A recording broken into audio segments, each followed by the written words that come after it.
Bihari. Jaya Radha Madhava Kunja Bihari.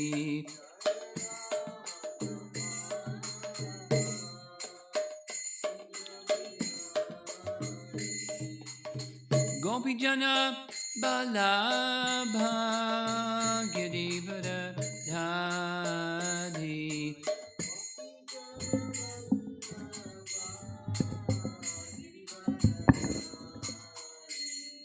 Gopijana Balabha Girivara Dhari.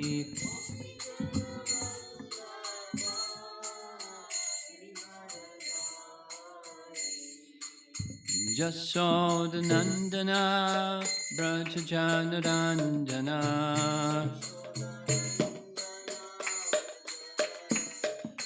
Jasodanandana Brajajanarandana.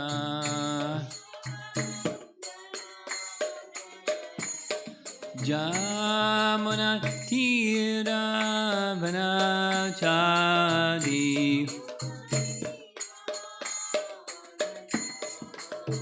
Jamuna Tira Vanachari.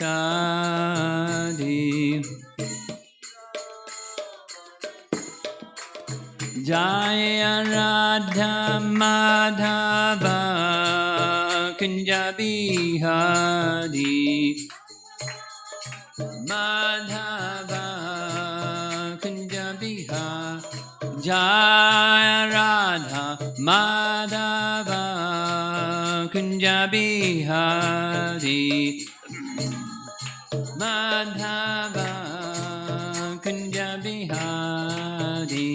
Gopi Jana Balabha Girivara Dhari. Gopi Jana Balabha Girivara. Gopi Jana Balabha Girivara Dhari. Gopi Jana Balabha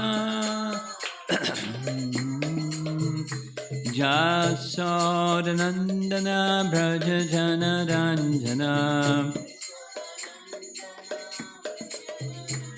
Jasodanandana Brajajanarandana. Jamuna Tira Vanachari. Jamuna Tira Vanachari. Jaya Radha Madhava Kunja Bihari. Madhava Kunja Bihari. Jaya Radha Madhava Kunja Bihari. Kunja Bihari. Jayo Vishnupad Paramahamsa Parivedicacharya Astatara Satyasi Srimad. His Divine Grace A.C. Bhaktivedanta Swami Srila Prabhupada Ki Ananta Koti Vaishnavarinda Ki Grantaraj Srimad Bhagavatam Ki Gaur Pimanandi.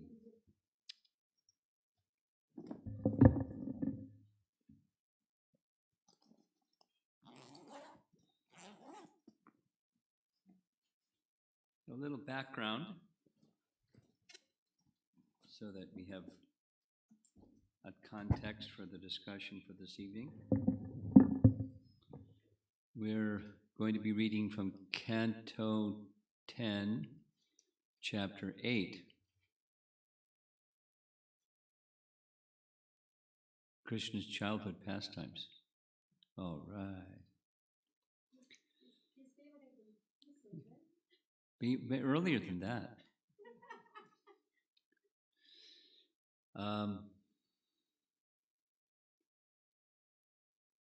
There's a sequence that we'll be hearing some more about this evening. Krishna's birth,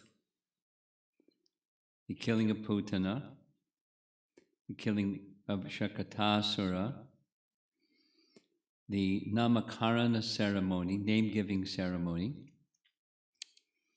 and then the pastimes after that, Krishna's crawling, thising and thating. So there's what our acharyas have described as there are pastimes of Krishna in Vrindavan that show his opulence, lifting of Govardhan Hill and killing of demons and so many things. And there are pastimes that show especially sweetness. And amongst them, top amongst them, include his childhood pastimes. In those childhood pastimes, it's largely vatsalya, parental affection. And parental affection is, we normally think of in terms of the devotees of Krishna, but there's also from Krishna's side.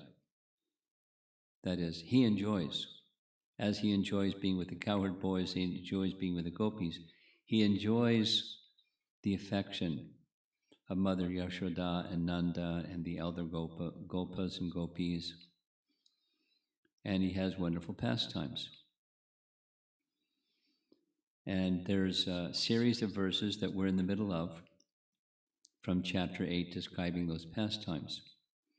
And the ones preceding this are his crawling.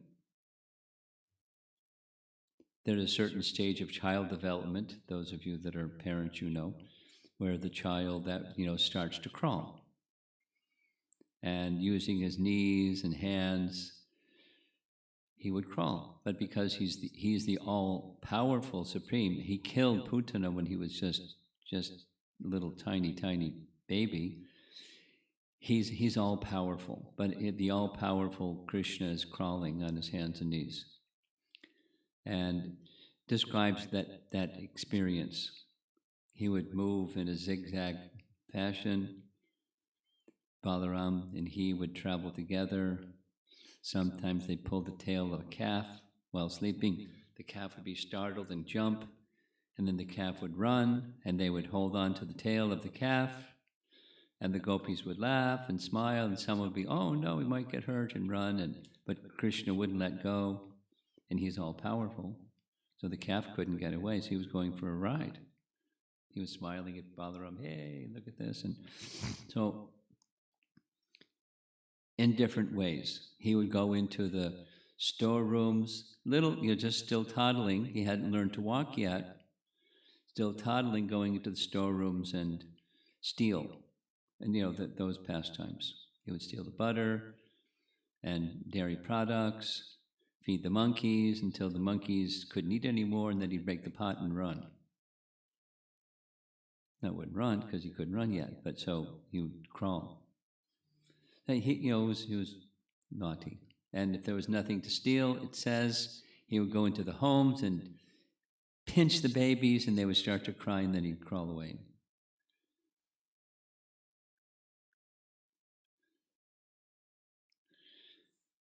So then we're reading from that point on. He's still in his little infancy stage, but he's learning to walk. Now, those of you that are parents, at what age is it common for children to start to walk? 11 months to 1 year. Well, Krishna was a little precocious. He started to learn even before then. And that's part of the discussion here. We're going to hear, on Saturday evening, I read a text that goes into detail, and it was a little confusing, or a little it wasn't exactly confusing, it was just a lot of information in a short period of time. So we're going to do it again. It's 10:8:26. And the text reads, and we're going to hear this like 10 times more this evening, the translation. O King Parikshit, this is Shukadev describing to Maharaj Parikshit the childhood pastimes of Krishna. Within a very short time, both Rama and Krishna began to walk very easily in Gokula on their legs by their own strength without the need to crawl. And the BBT commentary is one sentence long. Instead of crawling with their knees, the babies could now stand up by holding on to something and walk little by little without difficulty by the strength of their legs. And Vishwanath Chakravarti Thakur similarly writes a one-sentence commentary. Without scraping their knees on the ground, they began walking easily or boldly about Gokula. Jiva Goswami writes, out of eagerness to describe everything at once, Shukadev, after quickly describing the first part of crawling and walking pastimes, begins to describe the last part. Impelled by remembrance of the sweetness of those later pastimes, in just a little time, the boys were able to walk around Gokula without rubbing their knees on the ground because of extraordinary intelligence and strength. They did this easily because of their strength. O Parikshit, sage among the kings, you have understood the sweetness of these pastimes just as I have. And another commentary, Vishwanath writes, without scraping their knees on the ground, Krishna and Balaram effortlessly began walking about Gokula. In other words, Krishna and Balaram stopped crawling and started walking boldly. Now we're going to hear some expanded descriptions of the ages of Krishna and when different pastimes occurred. It's really detailed. And so you have to listen really carefully because it's detailed. We're not used to hearing all these details. In Rupa Goswami's Bhakti Rasamrita Sindhu, which is Nectar Devotion, Rupa Goswami writes a verse describing the standard way which ages are defined for children. Childhood, or Kumara, ends with the 5th year. So by the end of the 4th year, 5th birthday, Kumara. So Bala, Kumara. Boyhood, Poganda, ends with the 10th year. So at the end of age 9, so from 5 till 9 is Poganda. Kaishora, traditionally, ends with the 16th year. So at the age of 15, that ends the Kaishora age, and then comes young manhood, Yovana. So that's standard. Bala, Komara, boy goes to school when he's 5. Komara. Bokanda, end of 9. How old are you? 9, okay. Poganda.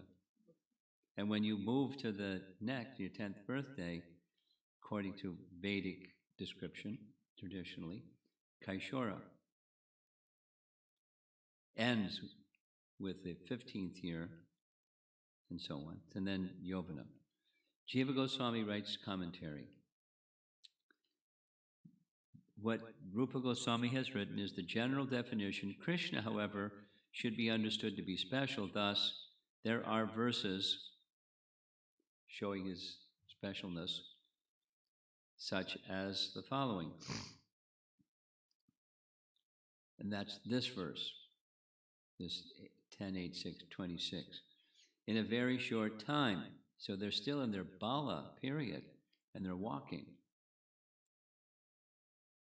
So he's precocious, he learned things quickly.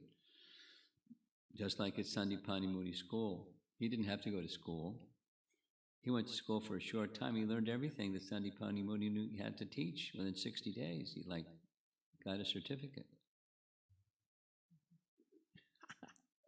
Because he knew everything already anyways. Okay, so taking that model, there's several others that are expressing commentary on Krishna returns from Vrindavan back to Mathura. He kills Kamsa. He frees Vasudeva and Devaki from the prison of Kamsa. And then there's some discussion. So Krishna says to Vasudeva and Devaki, mother and father, "Dear father, because of us, your two sons, you and Mother Devaki always remained in anxiety and could never enjoy our childhood, boyhood, or youth." So now comes lots of details.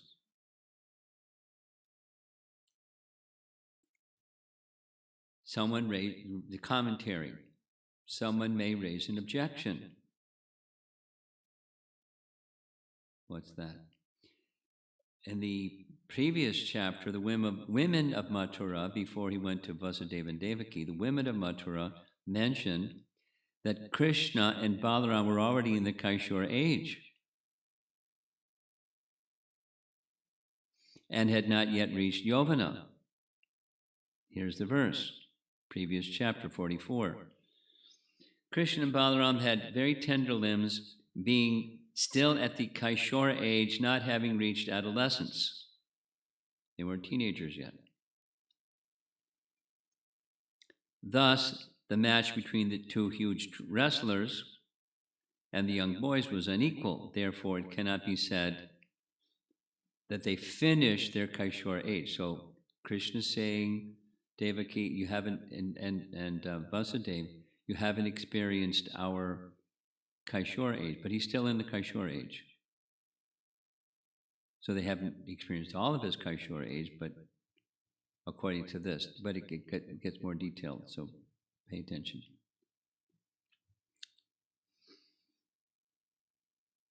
Then he repeats, this is Jiva Goswami's commentary, he repeats the common explanation of ages. Kumara lasts till the age of 5, Paganda till 10, Kaishora till 15, and from then on Yovana. According to this statement, the standard definition, the Kaishora period ends at the age of 15. Krishna was only 11 years old when he killed Kamsa, as verified by Uddhava's words. Now you know who is Uddhava, right? Yes? Yes? Okay, great. Okay. So in the Canto 3, Chapter 2, Uddhava's speaking with Vidura, Canto 3, Chapter 2, and Uddhava says, like a covered flame, Krishna remained in Vrindavan incognito with Balaram for 11 years. He left when he was 11. And he killed Kamsa when he was 11. So he was still 11 when he went to meet Vasudeva and Devaki. He's still 11. And since Krishna and Balaram never took Brahminical initiation in Brajabhumi, right, because they were cowherds, and they hadn't had Brahminical initiation, it was at the time of their going to Mathura that their Kaishora age began, rather than ended. So, these are two things that seem contradictory to Krishna's saying to Vasudeva and Devaki, you haven't experienced your Kaishora age or pastimes or activities. But he's just entering the Kaishora age. When he goes off to school or gets his initiation, Gayatri initiation, right there in Mathura. Thus, an objection to Lord Krishna's statement in the present verse, namely that his parents could not enjoy his Kaishora age, is based on that ordinary measurement of age because by ordinary measurement he was still Kaishora period. So more detail, ready? Yet we should consider the following statement from the Bhagavatam. That's this verse, text 26 of chapter 8. He started to walk even when he was a little baby. He was able to do things of a subsequent age, even before he was, by normal years of a child development, able to do such things. And we're going to hear, like his learning to talk.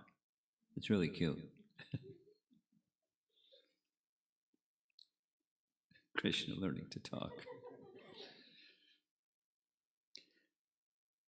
So Jiva Goswami explains, sometimes we see that a prince, even while in his Poganda stage of life, undergoes exceptional physical growth and exhibits activities appropriate to the next, the Kaishora stage.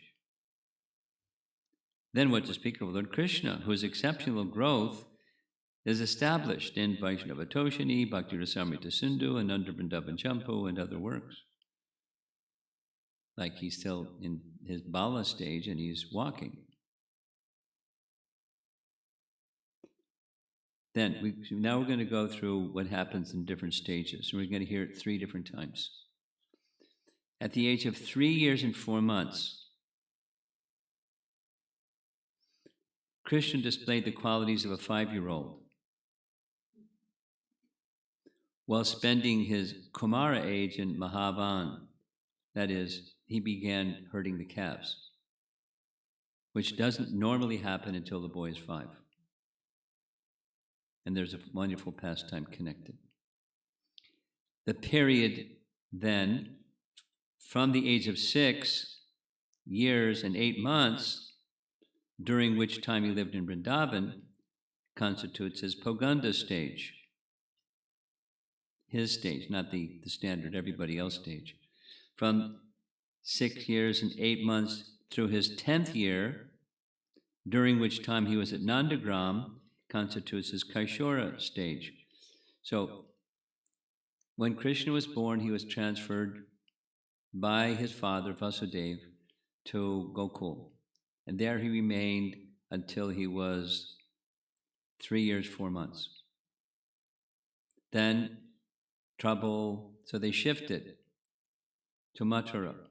And there he stayed until 6 years, 8 months. 6 years, 8 months. And then they shifted to go to Nandagram up until his 10th year. That's his Kaishora age. Although we heard, anyway, his Kaishora age. At the age of 10 years and 7 months,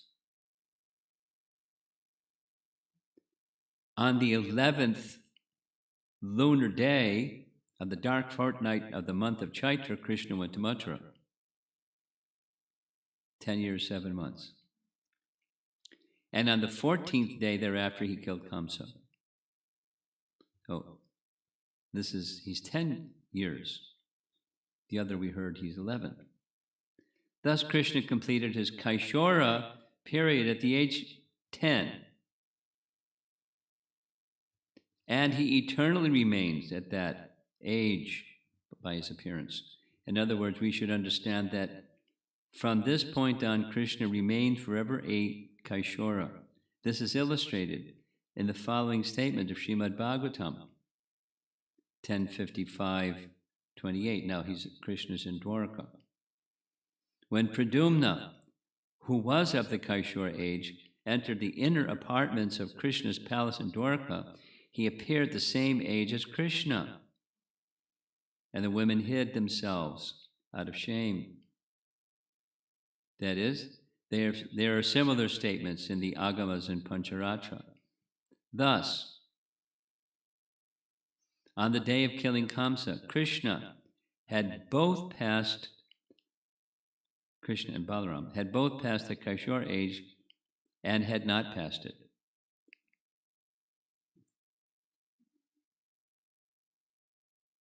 That's a contradiction, right? By this explanation, there is harmony between Krishna's statement in this verse, to Vasudeva and Devaki, that his Kaishur age had passed, and the statement of the Matra women that he was still in his Kaishur age. So now we're going to hear something further. There's not 100% alignment. Oh, now it's really clear. It's not like really clear, but it's just the main thing is the stages of Krishna's life do not match standard children. That's very easy to accept and understand. And there are statements in the scripture which our acharyas are looking at under magnifying glass, helping us to look at under magnifying glass and understand the transition of his pastimes, moving from one to the next. Because he's eternal and he's having pastimes matching the moods of love of the parent, for parental affection, in different stages, because there are different stages of parental affection for their children at different stage of child development. Naturally so. As that is here, that's there in the spiritual world. So, next is a commentary on Canto 10, Chapter 11, Text 37. He's still in Braja. He hasn't gone to Mathura yet, but he is having conversation, Krishna and Balaram, acting like small boys and talking in half-broken language, gave pleasure to all the inhabitants of Braja. In due course of time, they became old enough to take care of calves. So that was when he was 3. So this child development picture from the Bhagavatam. Paragraph. The sequence of events in Mahavan, that's Gokul, the early stage, because that's where he is, in Mahavan. According to age is as follows: killing a putana, breaking the cart, name-giving ceremony, crawling, walking, killing Trinavarta, first showing of the universal form, that is, when Mother Jasoda is breastfeeding Krishna, she opens his mouth and she looks in his mouth and sees the universe. There's a second one, which is in this chapter 8. Stealing yogurt, being bound to the mortar, Yashoda calling the boys for lunch, and entering Vrindavan. Now, the pastimes in Vrindavan begin. So 3 years, 8 months, pastime to Vrindavan begin. They pleased the people of Braja by their childhood pastime and charming speech as previously. In the same Komara period, they began herding calves at the age of 3. The two ended their Komara period at the end of 4 years, before they turned 5. Though normally it ends after 5 years. In Vrindavan, they continued their Komara period for 1.5 years, since the stealing of the calves by Brahma took place within this period as well. We're going to hear more details.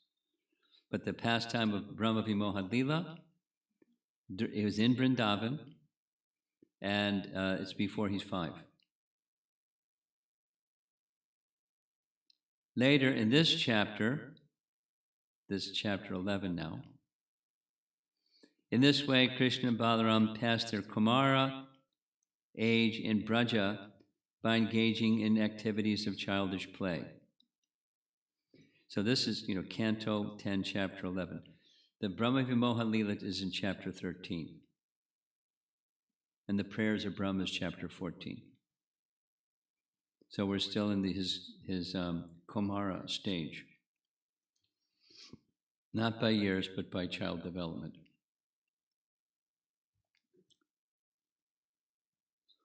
Here's another quote from Chapter 15. When Balaram and Krishna attained the age of Poganda, while living in Vrindavan, the cowherd men allowed them to take up the task of tending the cows at 5 years of age. So at 3 years, 8 months, he's taking care of calves. The Brahma Vimohan Lila happens. When he turns 5, you're still in Braja, he starts herding cows. And cows are really big. But he's a little 5-year-old boy taking care of the cows. However, now here's some seemingly contradictory, that he reconciles it. The Harivamsa says, concerning their playing in Mahavan, this is before 3 years, 8 months, Krishna and Balaram passed through their Kumara period and stayed at Mahavan till the age of 7. Then he explains, here's the reconciliation. At the age of 7 should be understood in this case to mean that they acted like a 7-year-old. Although they're still 3 years, 8 months or less. He is precocious. He just did things like a 7-year-old would do. As with,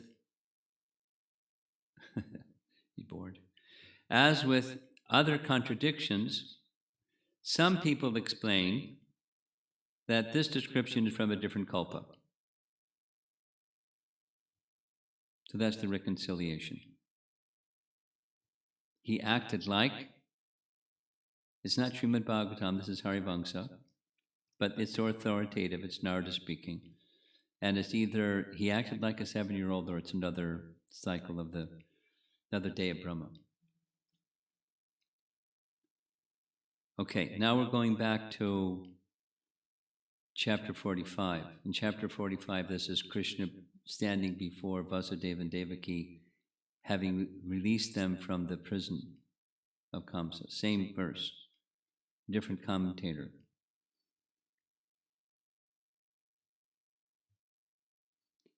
Dear Father, because of us, your 2 sons, you and Mother Devaki, always remained in anxiety and could never enjoy our childhood, boyhood, or youth. Commentary. Krishna addresses his father first, since he is more prominent. He addresses him as father to arouse within him paternal affection, since Vasudeva did not have strong affection because he had knowledge of Krishna as the Lord. In saying that they could not enjoy his Kaishora period, he means that they could not enjoy his full Kaishora period, but only part. He does not mean to say that he has now passed the Kaishora period, since it is said, Kaishorao Napa Yovanao. They attained Kaishora period, but did not yet enter the Yovana period. They had just begun their Kaishora period. Now comes all this analysis. One should consider the order of their age. According to the people of Braja, when Krishna lifted Govardhan Hill, he was 7. And they quote the verse, chapter 26. We covered that. 26 is when the elders, after the whole Govardhan Leela is over, they go, wow, who is this boy? So they're looking at the situation. This boy is only 7 years old. And on the other hand, we see that it lifted the great hill Govardhan. Therefore, King of Braja, a doubt about your son has arisen within us. So they're saying, their authority is he's 7. So here comes some detail. Listen carefully. He held up the mountain on the 3rd lunar day during the waxing moon of Kartik month. He completed the 7th year. He completed the 7th year on the 8th lunar day, that's Janmashtami day. The 7th year moved on to his 8th year at Janmashtami, that's when his birthday is. He turned 8. Of Gaon month. That he was 7 years old, when actually he was 7 years old, 2 months and 10 days old.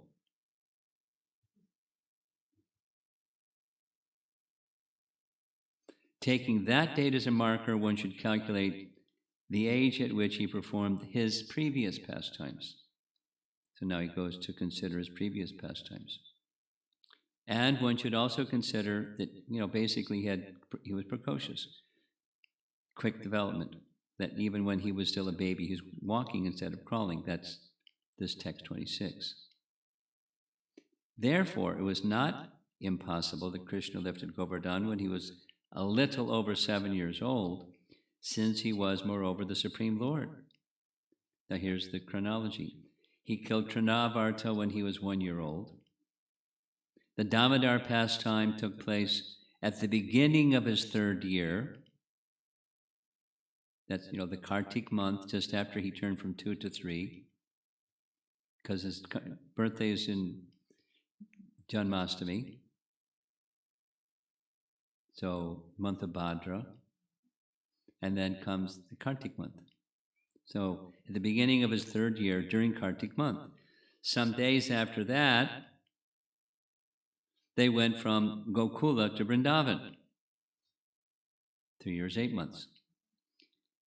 After 2 or 3 months, Krishna began herding the calves during his 3rd year. While herding the calves, he killed Vatsasura, Bakasura, and Vyomasura. When the 3rd year was complete, he entered his 4th year. In the autumn season, Brahma stole the calves and cowherd boys. He entered the Bhaganda period at that time. However, it is said, the chapter just preceding the stealing of the calves pastime. O great sage, this is Parikshit asking the king, asking Shukadev, how could things done in the past have been described as being done at the present? Krishna performed this pastime of killing Aghasura, which just preceded Brahma Vimohan Leela, right? The very same day. Krishna performed this pastime of killing Aghasura during his Kumara age. How then, during his Poganda age, could the boys have described this incident as having happened recently? Good question. And the answer is this. Because of the theft, what's that? The stealing of the calves and cowherd boys, 1 year passed between when the pastime resumed. We don't hear a lot about what those pastimes were during that 1 year.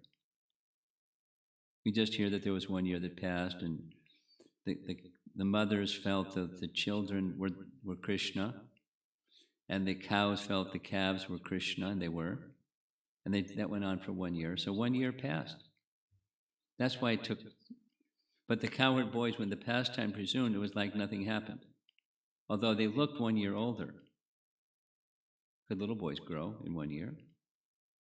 Between 3 and 4. Or 4 and 5. Because of the theft, there was delay in the Poganda manifesting. Poganda age appeared when Krishna was 5 years old. He began herding the cows at 5 on the 8th lunar day of the waxing moon of Kartik. 1 year after the stealing of the calves. Because he was with the calves when he was younger, during the Brahma Vimohan Leela, then it became cows, and then it went shortly after. Then it goes on. In the summer of the 5th year, he subdued Kaliya. In the 6th year, he had fun herding the cows. At the beginning of the 7th year, he entered the Kaishora period. At that time, he killed Dhenuka.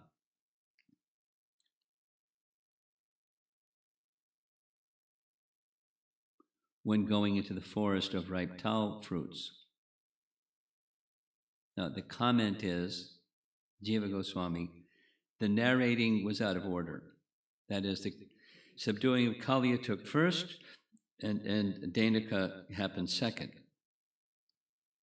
But they're described in the Bhagavatam in reverse order.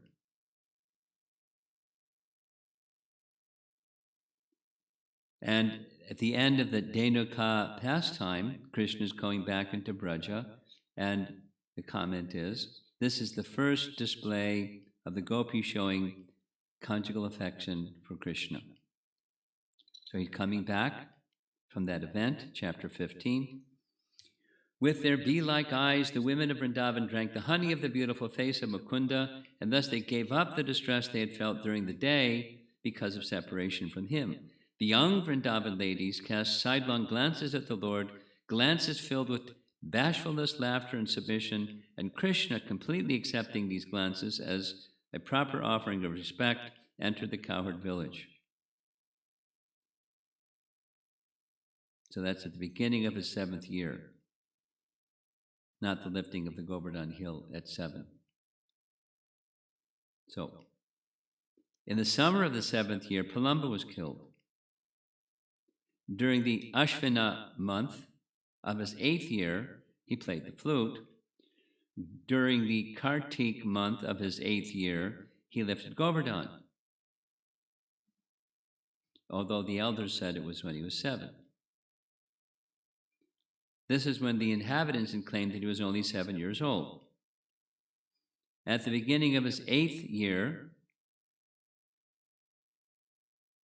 during the summer, he gave mercy to the wives of the Brahmanas.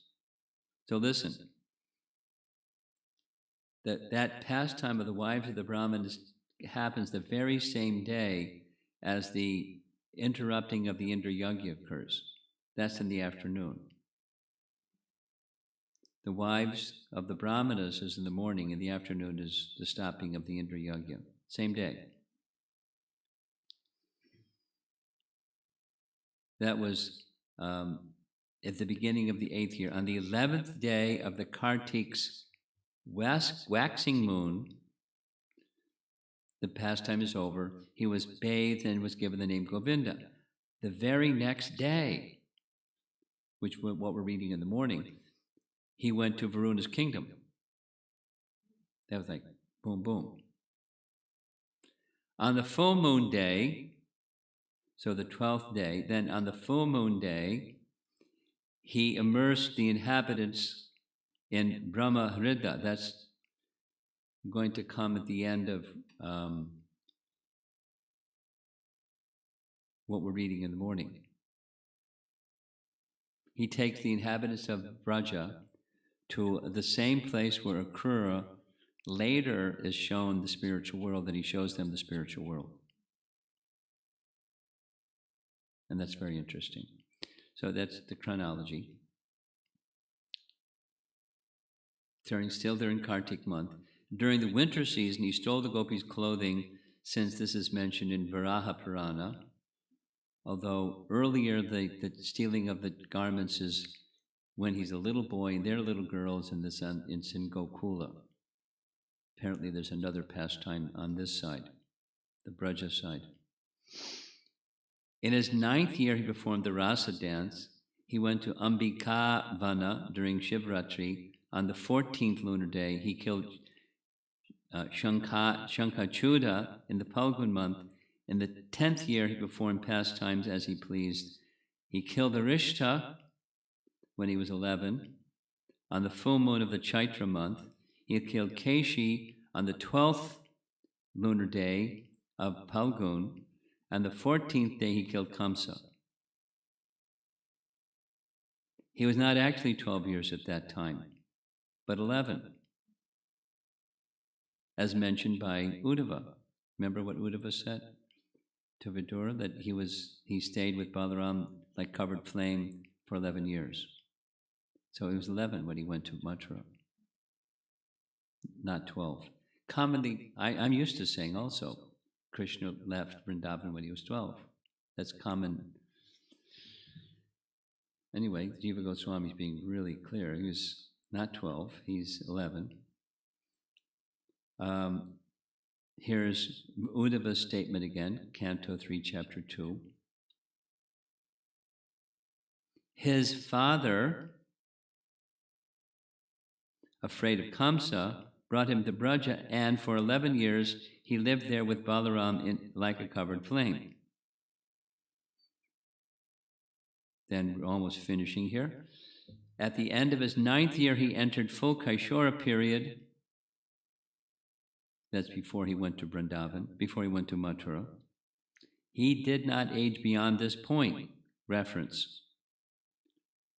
In Dwarka, Pradyumna entered in Krishna's inner chamber. Everyone thought Pradyumna was Krishna.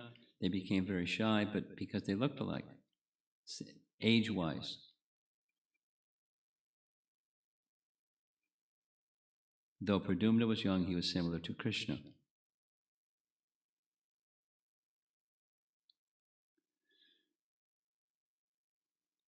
Now there's further commentary on this text 26, real short. Jiva Goswami writes in Kramasandarbha, "Oh, sage among kings, within a very short time, both Balaram and Krishna began to walk very easily in Gokula on their legs without the need to crawl. They walked with their feet. They didn't need to rub their knees." Then two more sections and we're done. This is now Krishna Sandarbha.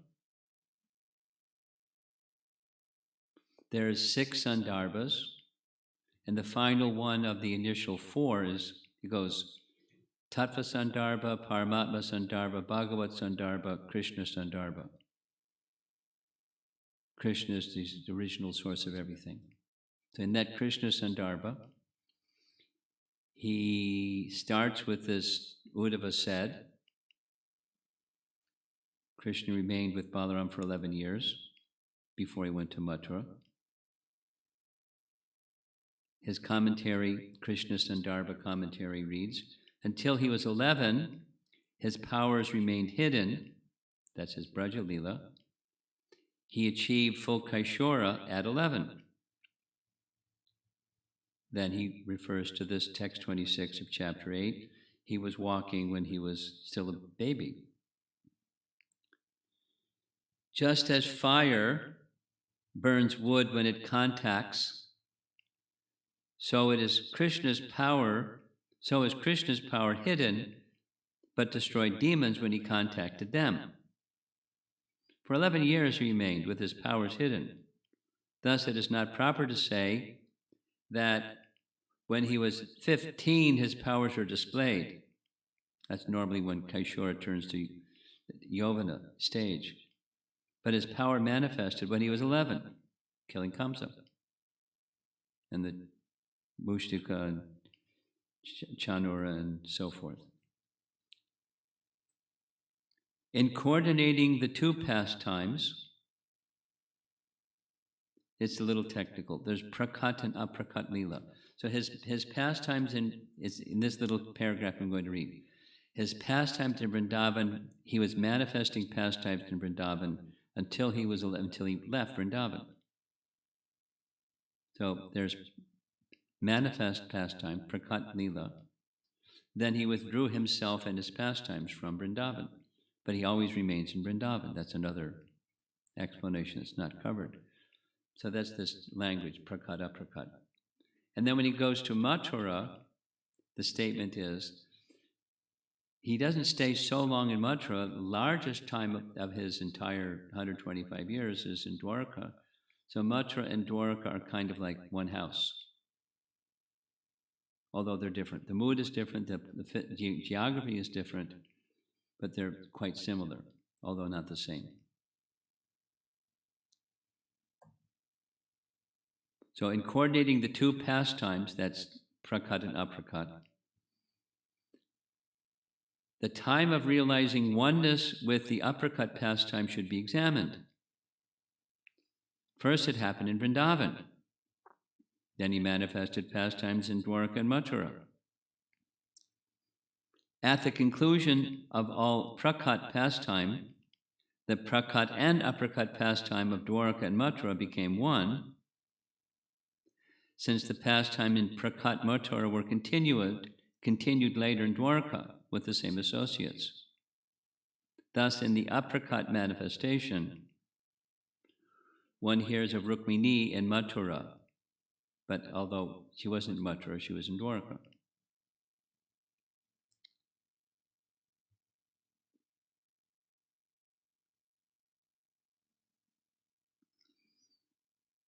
Jiva Goswami in Krishna Sandarbha later says, Lord Krishna grew up more quickly than an ordinary child, and he attained the full age of Kaishora, which generally takes 15 years to attain, in the 11th year. Shown by this verse, he began to walk when he was just a little baby. Now, here's another sweet part. This is he's learning to talk. From Gopal Champu, and this is our last section. Gopal Champu is a writing of Jiva Goswami, and it's a particular literary style. Champu is the name of the style of literature, and it follows certain rules. And it's a retelling of Krishna's pastimes in Braja, thus Gopal Champu.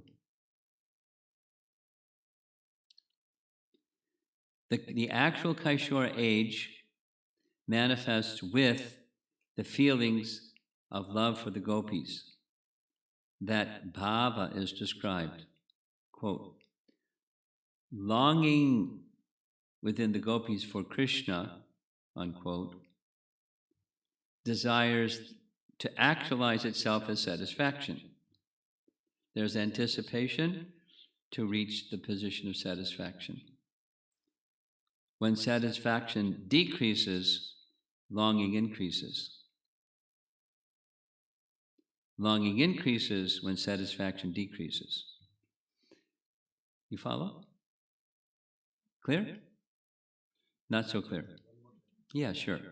I'll say it a different way.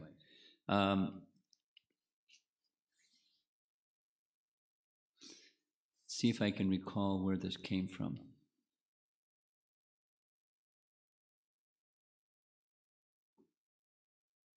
I can't recall where it came from. It's in my phone, and my phone is switched off. There's a nice description which says, it has to do with this Atmarama topic that we were discussing. A devotee is not hankering for Atmarama. The devotee is always feeling in a humble mood, I'm not there yet. It's not seeking satisfaction, it's seeking to go further and seeking to go further and seek. So that's this longing or yearning, or in Bhaktivinoda Thakur's words, Kabe hobi bodhi se dinam amar. When will that day come? When? Offenses ceasing, the name increasing, like that. So it's a hankering that's characteristic of Vrindavan, where the devotees in Vrindavan are always, even when they're meeting with Krishna, they're feeling, in a moment he'll be gone. So there's this anticipation of separation that's strengthening their love. It's a secret. Don't seek to be satisfied. Seek to be always going further and further and further and further in your relationship with Krishna. Never like, I want to get to the point where I'm there and I can just like relax. That's undesirable. There's commentary that says those who are connoisseurs of rasa or bhakti say that's a very dangerous anticipation. Wait a minute, I want to feel satisfied, but don't hanker to feel satisfied. Hanker to feel closer with Krishna, and that's the mood of Braja. So if you don't want that mood, then don't stay on with Krishna consciousness, because that's where the train's going. The train is, to stay always in this position of hankering further and further and further connection with Krishna. Never complacency. Never complacency. Or as Prabhupada's word, it's not static, it's dynamic. Love is dynamic, it's not static. So longing within the gopis for Krishna desires to actualize itself as satisfaction. They're hankering for satisfaction, but not the neutrality, like I'm there, I can relax now. When satisfaction decreases, longing increases. When there's separation, then the love intensifies.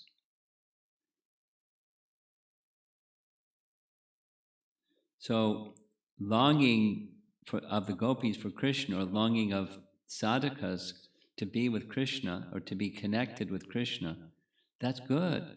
And you feel, well, I'm so far away. That's good. I'm so unqualified. That's good. And so become qualified. But, when is that point? Okay, now I'm qualified. I can relax. No complacency. Always dynamic. Though from infancy the actions of longing and satisfaction did not desire to manifest clearly, those actions manifested as tender sweetness. Please, taste the sweetness of the pastimes in the proper way in verses such as the following, like this one that Krishna started walking even when he was a baby in Gokul. Teaching Krishna to walk. Lesson. In teaching him to walk, Yashoda would let go of his hands, but when he fell, she would quickly go to him. Mothers with children. Going 2 or 3 steps and falling, he would cry, oh son, saying this, Yashoda would kiss him and rock him gently. When he showed his strength and walked a little further, looking at his mother's smiling face, he would give her bliss. When Krishna walked even further from her, he would go slowly, but when he came towards her, he would come quickly smiling.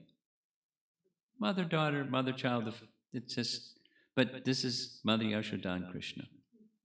And he is the Supreme Lord giving her happiness, and he is feeling happiness. Learning to talk. First, the honey of sweet words flowed from the mouth of Balaram. The nurse made Krishna repeat the words spoken by Balaram. He said, ma, ta, and gave joy to his parents and all of Braja.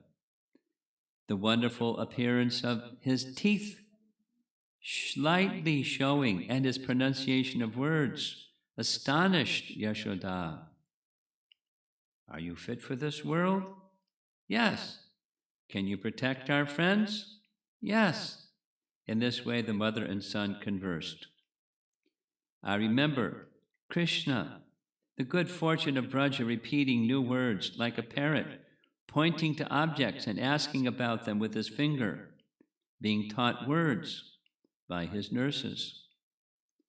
Taught by the mothers, Balaram learned to call Krishna by name, and Krishna called Balaram older brother. When asked the names of his body parts by an elder, he had his mother teach him the names, and he would touch each limb with his finger.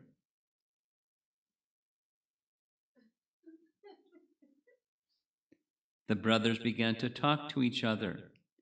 Come, let us go and play. Mother will be angry. No, she won't. In this way, Krishna and Balaram talked. Now hear of the naughty nature of the boys. They wanted to touch the fangs of a ferocious animal, the hood of an angry snake, the horn of a cow, the flame of a blazing fire, and the sharp edge of a knife. Prevented by their mothers, they became bold. The mothers were astonished by that boldness and forgot their household chores and their bodies, meaning they neglected their chores to protect the boys. Naughty child, don't go far away. There is some fierce beast living there. Hearing those words of their mothers, they became more curious to go. It was natural that the mothers should be afraid that their children would touch some dangerous object, But poets say that such situation indicates showing their power.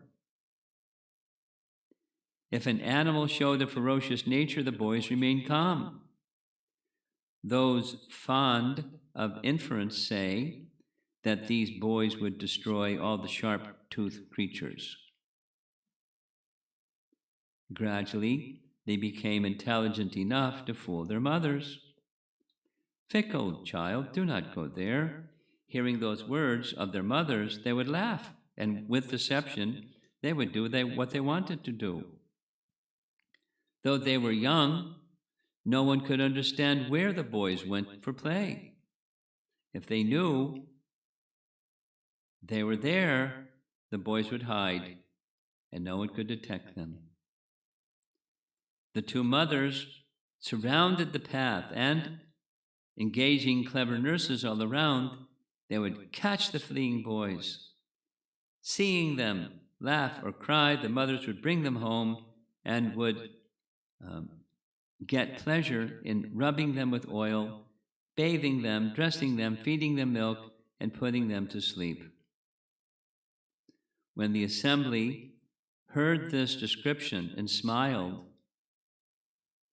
Krishna of Kaishora age, the leader of Nanda's family, along with Balaram, made his face attractive with a slight smile and gave delight to everyone's eyes.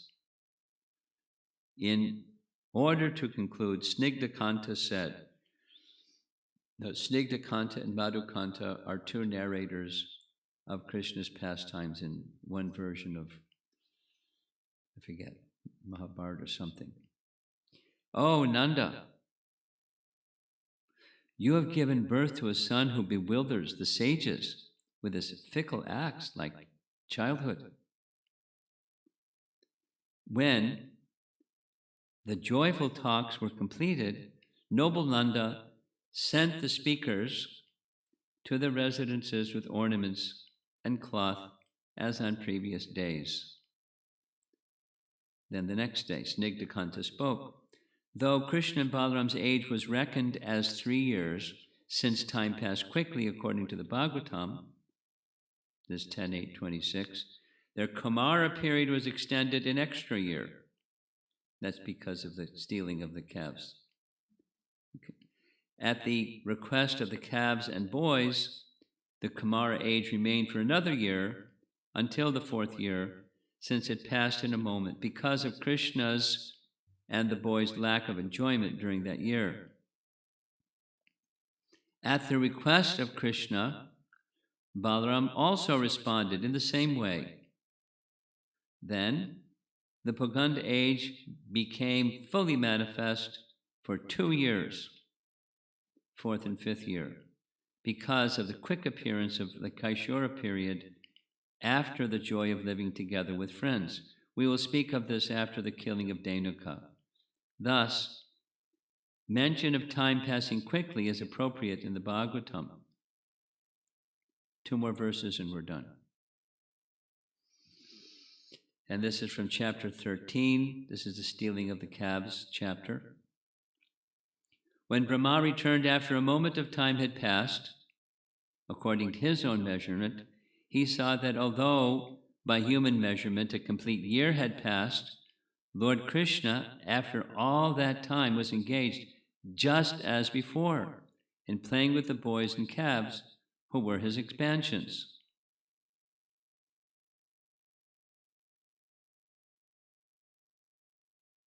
And then the next is chapter 15, first verse of chapter 15. When Lord Rama and Lord Krishna attained the age of Poganda, or 6, while living in Vrindavan, the cowherd men allowed them to take up the task of tending the cows. So, at the end of their 5th year. Engaged thus in the company of their friends, the 2 boys rendered the land of Vrindavan most auspicious by imprinting upon it the marks of their lotus feet.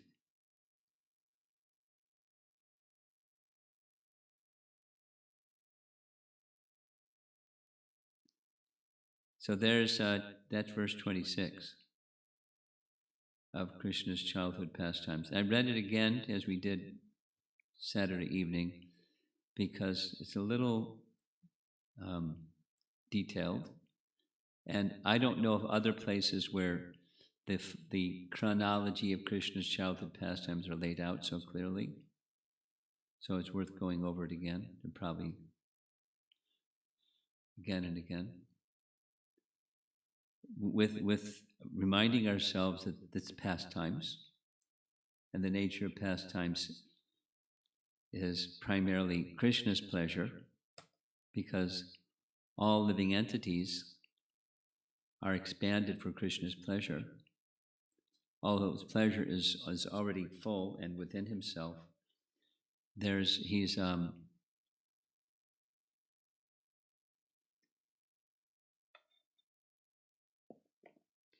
Atmarama and not Atmarama. We had this discussion. Remember that one? No? Okay. Maybe it was another location before I got here, but there's one. There's one translation by our acharyas that's not translated the same way in the BBT translation, that Krishna is Atmarama and not Atmarama.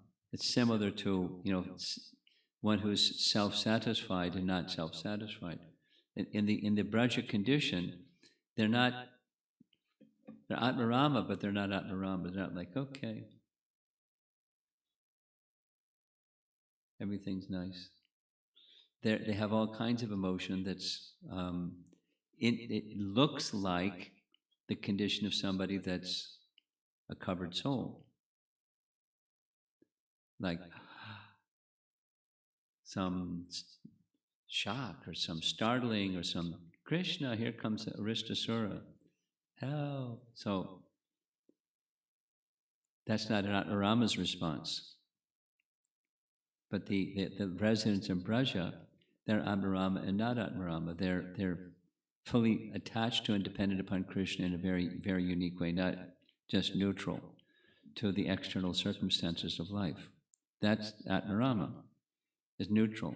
Pebble stones and gold, and happiness and distress, and this side of duality and that side of duality, and circumstances that are unpleasant and pleasant, etc.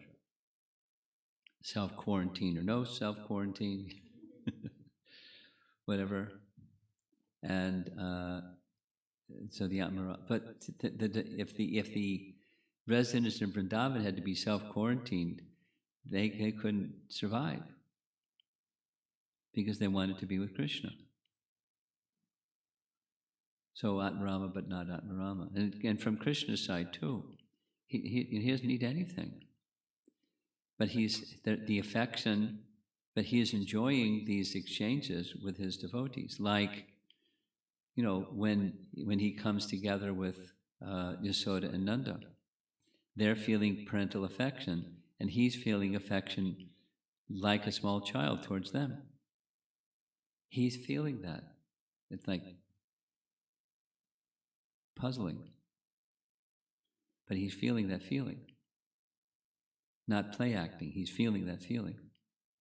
He's feeling fear of the little stick in Mother Yasoda's hand, and he cries. And it's not, like an actor on a stage crying.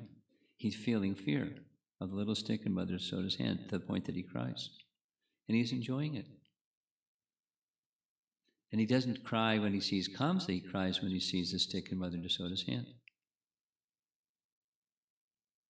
He's reciprocating with the mood of his devotee, or Kamsa. You want to be my enemy? Okay. And it's all variegated, and from Krishna's side, it's a very profound subject, and we're getting our acharyas giving us like a close-up picture, inside story of what's it like in Vrindavan, being with Krishna at different stages of his childhood pastimes, at least in this section. And then, it's not, it can't be understood or appreciated even uh, by material yardsticks. It doesn't work. Even with these stages, from this age to this age is this one, that age to that age is that one, doesn't even work with Krishna's age. And even the residents of Vrindavan are making statements that are not exactly consistent with. So our acharyas are giving us this very sweet, um, intimate picture of the nature of Krishna's pastimes, preserving the sweetness and preserving the accuracy also.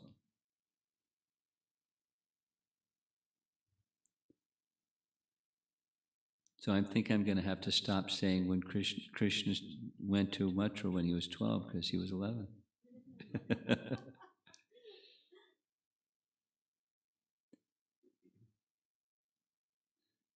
Sometimes Prabhupada would say, even when Krishna was on the battlefield, he looked like a young man.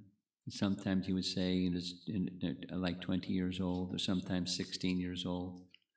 But here specifically, 11 years old. But what Krishna looked like when he was 11 years old, who can say what that looked like? Maybe he looked like a 16-year-old.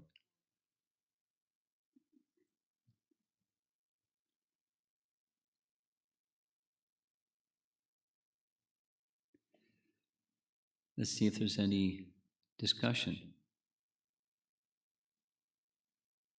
from anybody in the room.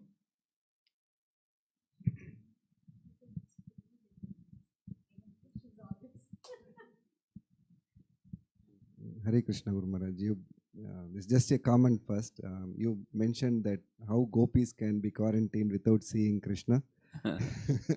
Now I was thinking about you, without Srimad Bhagavatam and giving classes on that, it's very difficult for you also to quarantine. So um, I have a very basic or dumb question, Guru Maharaj. So what is in for us to understand in the analysis of Krishna's age and up to the point of month and days? It is just nectar that Krishna's pastime. So, so and there's details, and our acharyas are precise about details. It's not it's not that we can't go back to God if we don't know all these dates or something like that. But it's detailed that it's just setting the record straight. And then correct me if I'm wrong, that 1 year when Lord Brahma stole the calves and the cowherd boyfriends, Maharaj, I heard, I think in Vrindavan Yatra, that that was the 1 year that was told that it's a very auspicious year for all the girls to get married. Yes. So that marriage happened. But it's not a Bhagavatam message. It's not a Bhagavatam. No. What is there a scriptural source for that? Probably, but I'm not clear. It's a common description that is given. What's the scriptural authority for that story? I don't know. Okay. Acharyas or Garga Samhita or something.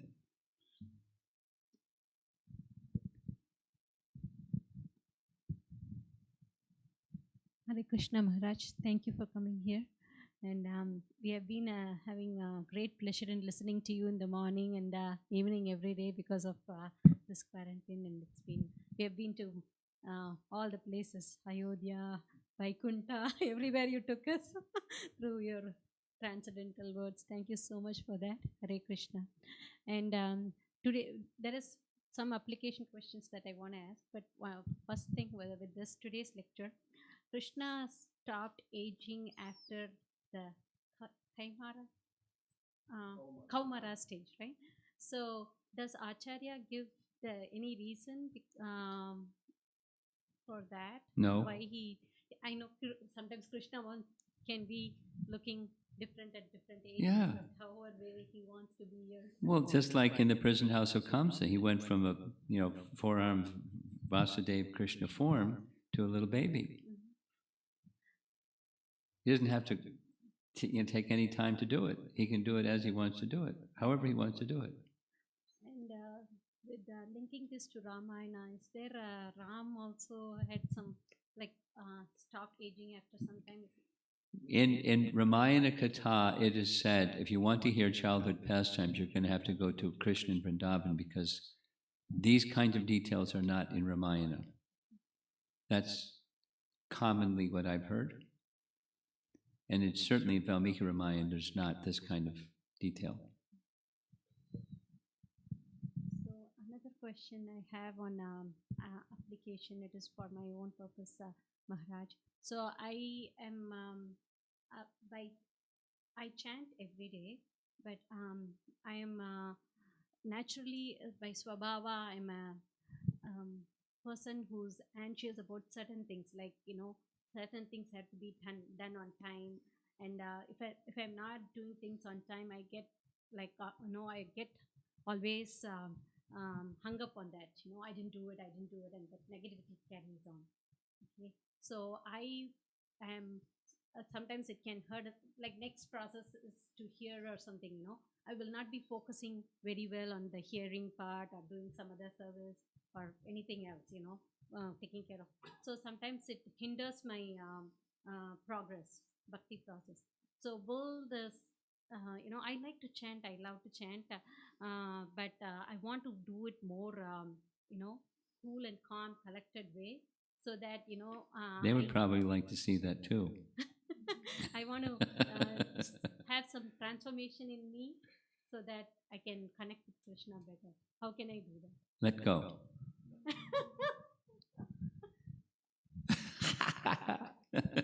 It's that simple. It's that simple. Let go.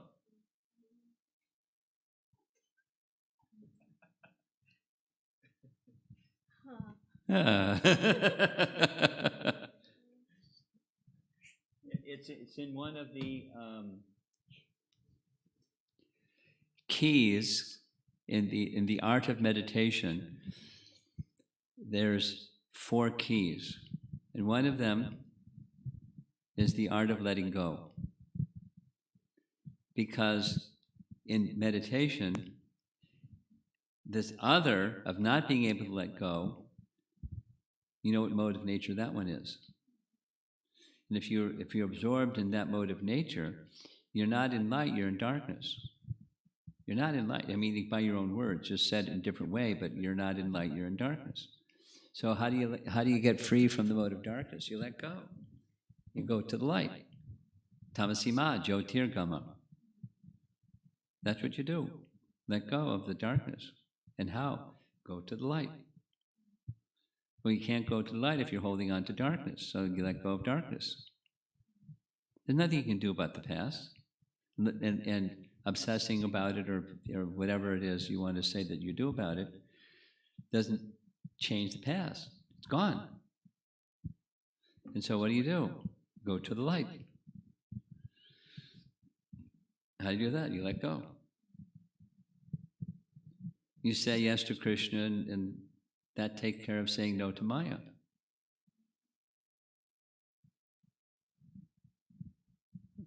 Just let go. Something further? He's giving you a second chance. Vishnu Dutta over here.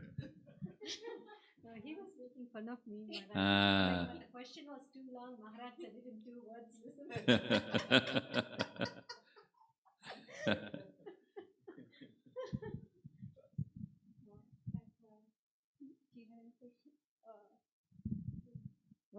What happened to all the what did anything interesting happen in that 1 year where everyone was stolen? Yes.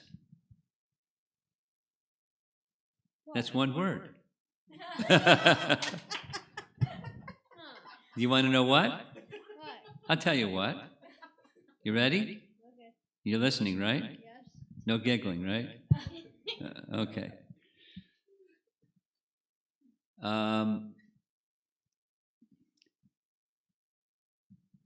During that 1 year, Krishna made a suggestion.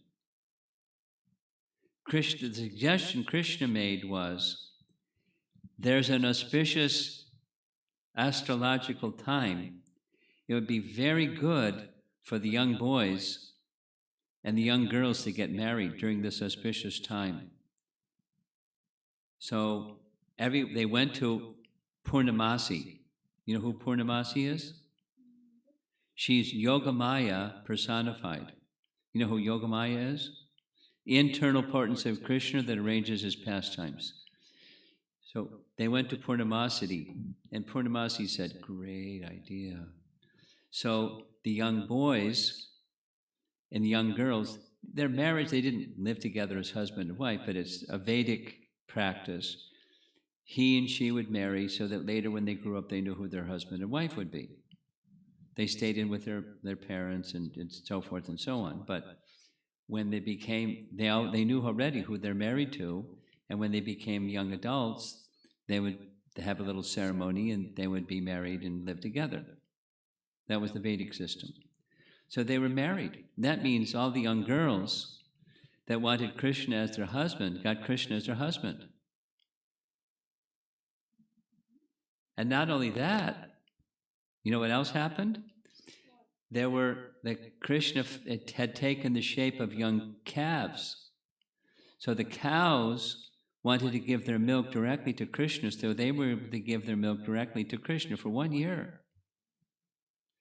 And then the bulls, they had affection for Krishna as fathers for son, and then Krishna became their son.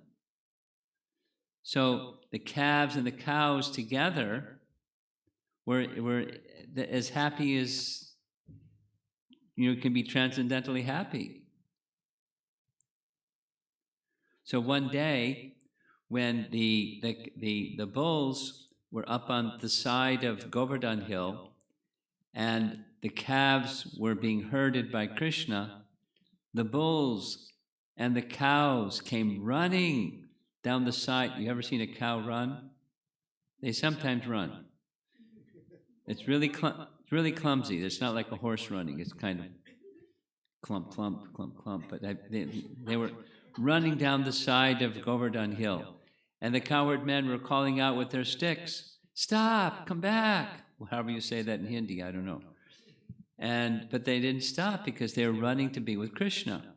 And by the time they got to the bottom of the hill, they were just totally immersed in ecstasy because there was Krishna in the form of their son and Krishna in the form of the calf, and they forgot everything just by being in the association of Krishna.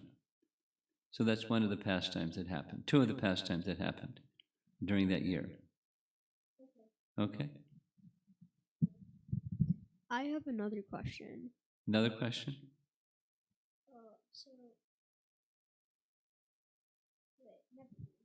Wait. It says that I've heard that only humans can get liberated. Only humans can get liberated. Yeah, but what happened to all the cows and the calves? Well, they're transcendental. They're not human. They're transcendental. They're transcendental. This is speaking of, in the material conception, only humans. But you want to know something? Sure. Okay. Supposing you're a human and you live in Vrindavan and you make some offense and you die. What happens? You become an animal. But you know what happens? After that animal life in Vrindavan, you go back to Godhead. But an animal life in Vrindavan is not very pleasant. Not very pleasant in any place.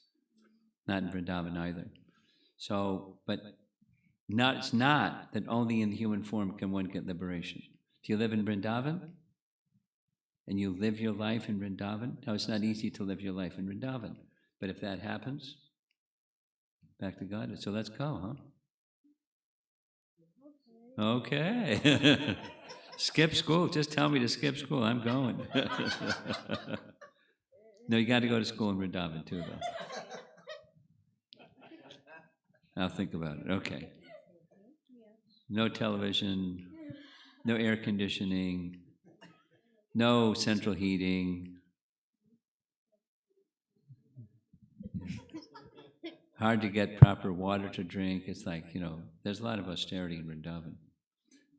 Okay, you have anything? Okay, okay.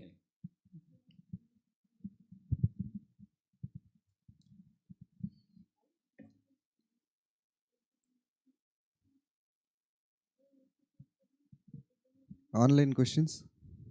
Yeah, let's go. Okay. From Sucharita Mataji. Srila Prabhupada said in lecture on Bhagavad Gita 2.1 to 10, if we strictly follow the pure devotee, then we are also pure devotee. Can you please explain how to follow and not imitate a pure devotee and achieve pure devotion? Well, yeah, there's instructions and you live by the instructions. That's how. And how to live by instructions is it has to go in your heart, not just in your head. It goes in your heart and you live by it. And that's how to follow, not imitate. This is from Aishita, Sunil Prabhu's daughter. Was Mother Yashoda surprised that Krishna was born blue? I don't know. Interesting question, though. We'll send her an SMS and see what she says. A text message. I don't know if she was surprised or not. This question is from Rupa Vilas Prabhu. What were the boys doing while they were kidnapped by Lord Brahma? Did they live inside a cave? They must have panicked without their parents and away from Krishna. How did they survive without being mentally sick? The calves must be suffering similar distress away from their mother cows. Well, the explanation isn't detailed, but what's explained is they were in something like yoga nidra, or like a mystic state of consciousness where they didn't feel hunger, they didn't feel thirst, they didn't feel fatigue, they were in this mystic state of slumber, and at the appropriate time they regained their external consciousness. It's not even that explicit, but that's my best understanding of what our acharyas say what happened for those boys that were in the cave.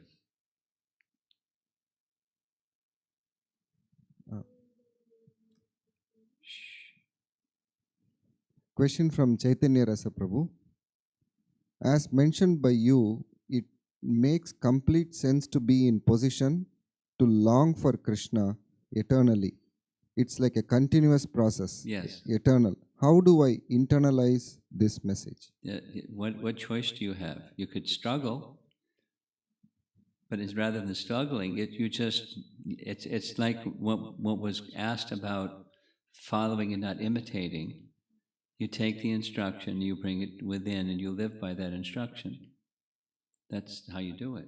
You just continue to bring the instruction within and live by that instruction. It's the mood that our acharyas are conveying to us in so many different ways. And you just continue to hear and associate and remember and chant and serve, and it'll start to internalize. That's how the process works. It becomes your life. This question is from Giri Votikota. I am not at all eligible. Please guide us. How can we become eligible to enjoy these stories? Well, same answer. It's different. The wording is different, but the answer is the same. Just hear, chant, and remember, and then hear, and repeat.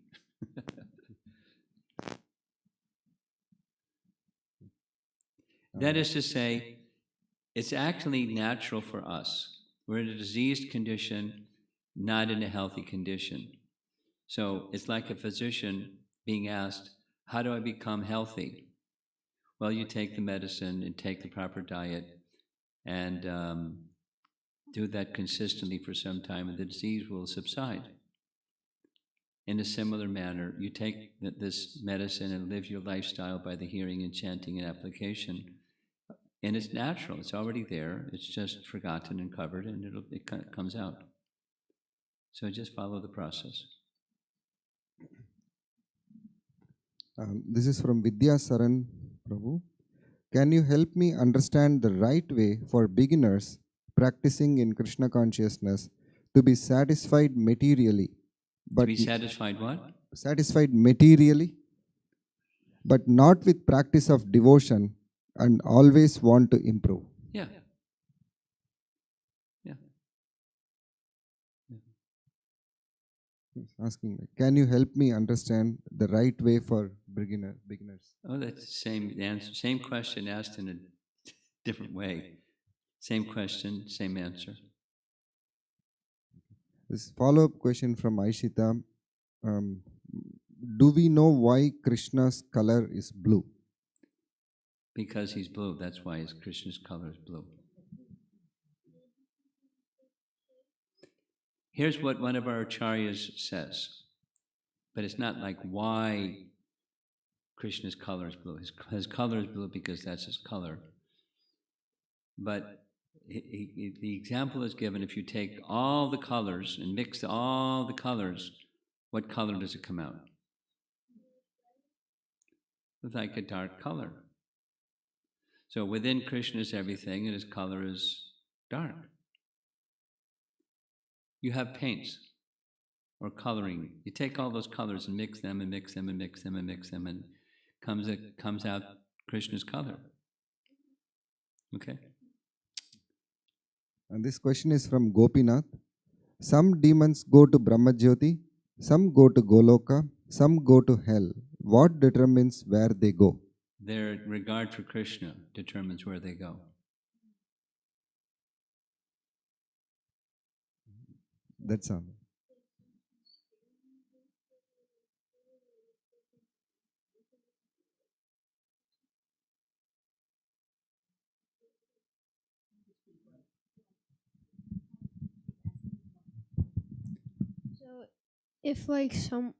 So if like a demon thinks If Krishna, what?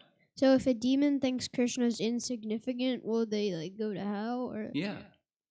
but if a demon thinks Krishna's scary, they'll go to another place? If the could you repeat? If a demon No, have your mother repeat, because I can't follow what you're saying. So he's asking. Speak into the microphone. He's asking. Say a demon thinks Krishna is insignificant. He goes to a different abode. Yeah. And another demon thinks Krishna is scary. Then he goes to another destination. He's asking. Yeah. We heard a very, very esoteric description of Shishupal. He actually understood that Krishna was God, but he was envious of God. He had enmity from his two previous births that was carried over. And so he was like really nasty. But he understood he's the source of everything. So he achieved liberation, whereas the other two didn't. They became freed from their sinful reactions, but they didn't achieve the spiritual world. He achieved the spiritual world. There's detail, but that's in essence. Something further. One more question came up. Question from daughter of Rajeshwari, Mataji, Satyabhama. Yeah. I know we need to chant to serve Krishna. Yes. How to serve Krishna the best way? Chant. and then you have your nature, as do your mother and father and me and every one of us. We have our nature. And then you, whatever your nature is, you serve Krishna according to your nature. And of course, under the guidance of scriptural teachings and so forth, but we serve Krishna according to our nature, and we make the heart pure by chanting and hearing about him. So you make your heart pure, that's the best way to serve him. And then in that pure heart, you have a nature and you serve according to your nature. Okay, we're done. Thank you very much. Prabhupada ki Jai.